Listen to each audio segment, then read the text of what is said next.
రేపొద్దున ఎల్లకాలం నీ ప్రభుత్వమే ఉండదు. రేపొద్దున కన్ను మూసుకొని కన్ను తెరిచేసరికి మరో 3 సంవత్సరాలు అయిపోతుంది.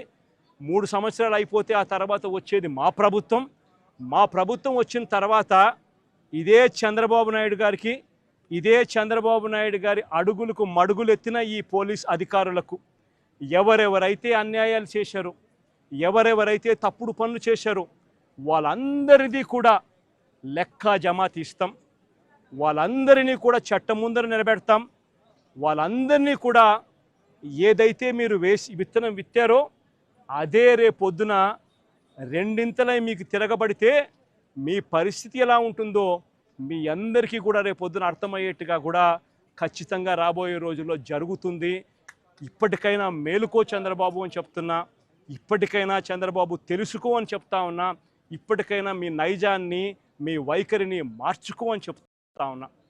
అలా చెయ్యకపోతే మాత్రం రేపొద్దున జరిగే పరిణామాలకు మాత్రం ఖచ్చితంగా బాధ్యత మీరే వహించవలసి వస్తుంది చంద్రబాబు నాయుడు గారిని. ఆయనకు అడుగులకు మడుగులు ఎత్తే ఈ అవినీతి అధికారులను వీళ్ళందరినీ కూడా హెచ్చరిస్తూ ఉన్నా.